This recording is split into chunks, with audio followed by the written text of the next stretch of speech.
Hi, I'm John Green. This is Crash Course U.S. History, and today we return to one of my favorite subjects, economics. Mr. Green, I don't want to brag, but economics is actually my best subject. Like, I got the bronze medal at the state academic decathlon tournament among C students. Yeah, I remember me from the past. By the way, thanks for getting that picture into our show. It just goes to show you aptitude is not destiny. Anyway, economics is about much more than like supply and demand curves. Ultimately, it's about the decisions people make and how those decisions shape their lives and the world. So today we're going to turn to one of the least studied but most interesting periods in American history, the market revolution. There weren't any fancy wars or politically charged debates, but this discussion shaped the way that most Americans actually live their lives and think about work on a daily basis. Like, if you or someone you know goes to work, well, then you have the market revolution to thank, or possibly to curse.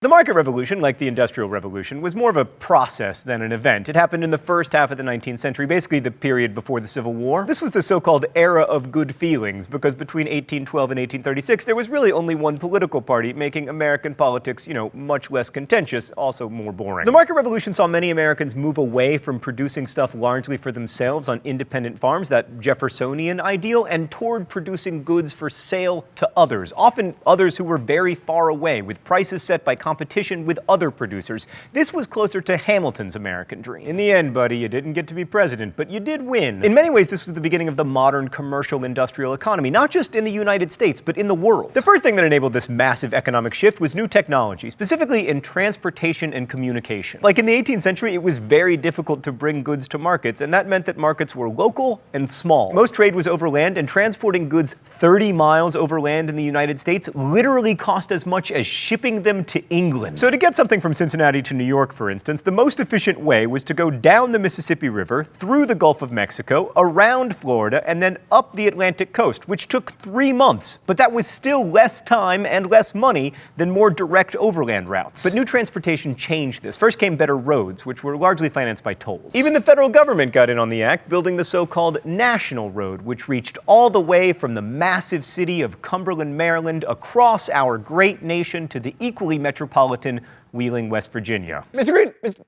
Green. I know me from the past. West Virginia did not yet exist. Shut up! More important than roads were canals, which made transport much cheaper and more efficient, and which wouldn't have been possible without the steamboat. Robert Fulton's steamboat Clermont first sailed from New York to Albany in 1807, demonstrating the potential of steam-powered commerce, and by 1811, there were steamboats on the Mississippi. The introduction of steamboats set off a mania for canal building. Between 1800 and the Depression of 1837, which put a halt to most construction, more than 3,000 miles of canals were built. And no state was more instrumental in the canal boom than New York, which in 1825 completed the 363-mile-long Erie Canal, linking the Great Lakes with the Hudson River, which made New York the nation's premier port. Other cities like Buffalo, Rochester, and Syracuse grew up along the canal, so much so that Nathaniel Hawthorne once said that canal is like fertilizer, causing cities to spring up alongside it. That's such a good simile, Nathaniel Hawthorne. It's almost like the United States didn't have any good writers until Mark Twain, but we need to read somebody from the early 19th century, so I guess it's you. But from a long-term perspective, the most important new transportation?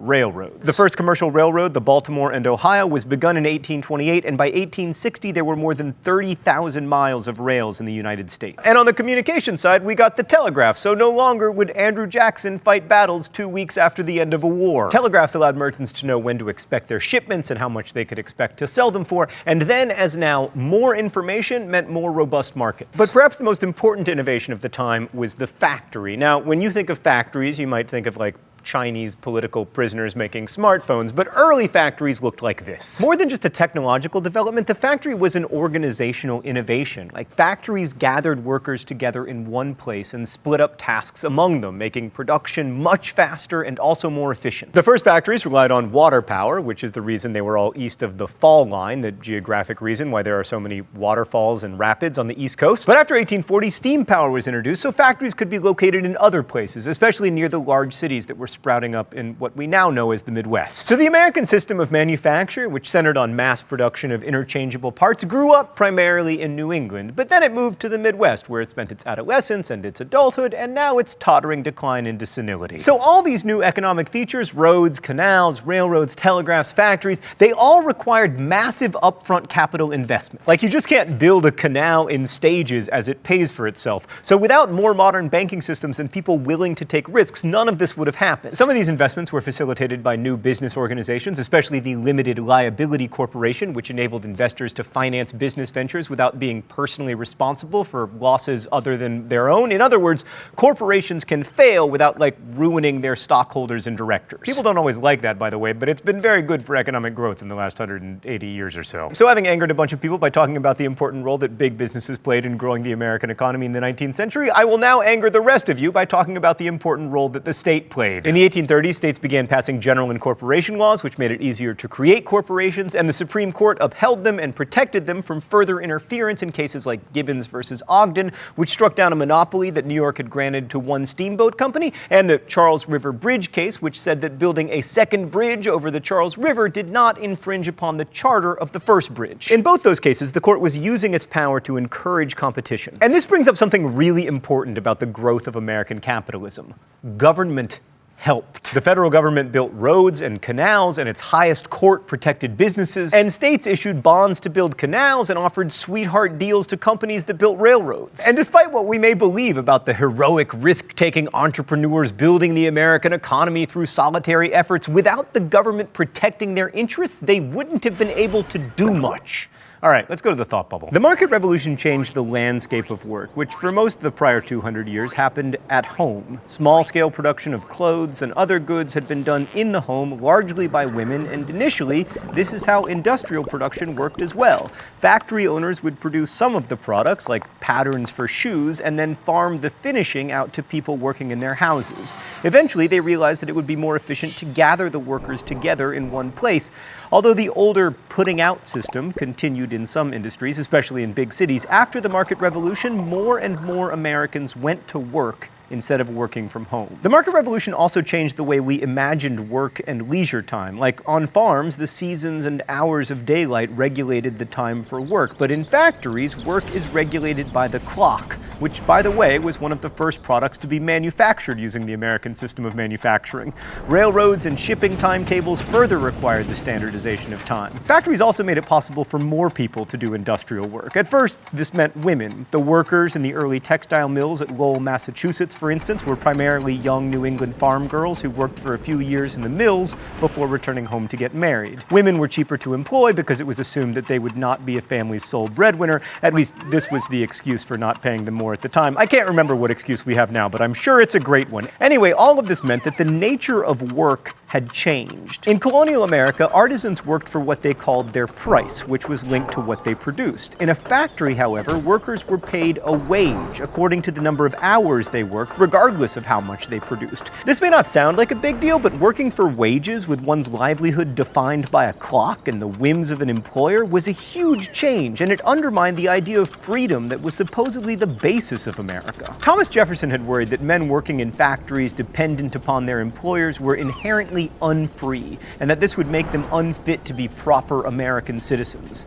And as it happens, many factory workers agreed with him. Thanks, Thought Bubble. So one reaction to the restrictions of the wage worker was to engage in the great American pastime of lighting out for the territories. With less and less farmland available in New England, young men had been migrating west for decades, and after the War of 1812, this flood of migration continued and even grew. Between 1790 and 1840, 4.5 million people crossed over the Appalachian Mountains, and 6 new states were created between 1815 and 1821. Ohio's population grew from 231,000 in 1810 to over 2 million by 1850. People even took up the motto, "Malaria isn't going to catch itself," and moved to Florida after we purchased it from Spain in 1819. Moving out west was a key aspect of American freedom, and the first half of the 19th century became the age of manifest destiny, the idea that it was a God-given right of Americans to spread out over the North American continent. The term was coined by a New York journalist, John L. O'Sullivan, who wrote that the people living out west, i.e. the Native Americans, must succumb to, quote, "our manifest manifest destiny to overspread and to possess the whole of the continent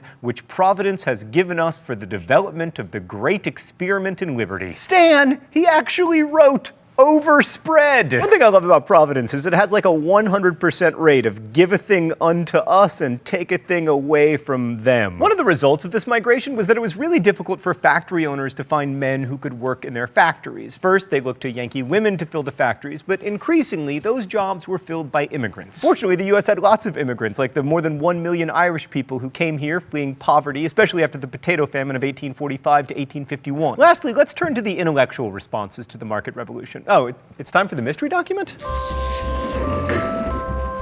The rules here are simple. If I fail to guess the author of the mystery document, I get shocked with the shock pen. And yes, this is a real shock pen. Lots of people are commenting saying I am faking the shocks. I am not faking the shocks. I am in the business of teaching you history, not in the business of faking pain. All right, let's do this thing. They do not yet see, and thousands of young men as hopeful now crowding to the barriers of the career do not yet see, that if the single man plant himself indomitably on his instincts and there abide, the huge world will come round to him. Patience. Patience with the shades of all the good and great for company, and for solace the perspectives of your own infinite life, and for work the study and the communication of principles, the making those instincts prevalent, the conversion of the world. Is it not the chief disgrace in the world not to be a unit, not to be reckoned one character, not to yield that peculiar fruit which each man was created to bear, but to be, oh God, Stan, I can't bear it anymore. It's Emerson. It's definitely Emerson. It is unreadably Emerson. Indeed, the most linguistically convoluted of the transcendentalists, which is really saying something. Anyway, I don't get punished, but I did kind of get half punished because I had to read that. The transcendentalists, like Margaret Fuller, Henry David Thoreau, Walt Whitman, were trying to redefine freedom in a changing world. Work was increasingly regimented, factory workers were as interchangeable as the parts that they made, but the transcendentalists argued that freedom resided in an individual's power to remake oneself, and maybe even the world. But there would be a reaction to this in American literature as it became clear that escaping drudgery to reinvent yourself was no easy task for wage workers. So the early 19th century saw a series of booms and busts, sometimes called business cycles, and with those business cycles came a growing disparity in wealth. To protect their interests, workers began forming political organizations called working man's parties that eventually morphed into unions calling for higher wages and better working conditions. And we'll have more to say about that in coming weeks, but for now it's important to remember that as America grew more prosperous, many people, women and especially slaves, but also free wage working men,